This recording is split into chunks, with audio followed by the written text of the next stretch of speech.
Hey guys, welcome back to my channel, Aiza World. Do you guys know how to tie your shoelaces?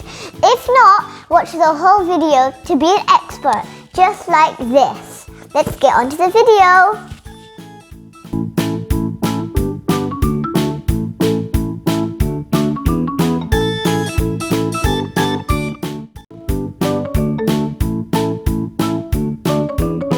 So, here's the first step. What you need to do is take these two, cross them like this, then pinch it from the middle, and then tuck one under the cross and pull both.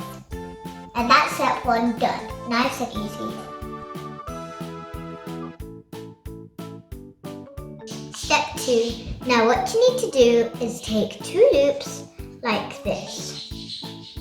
Now cross them like this and put one under the cross.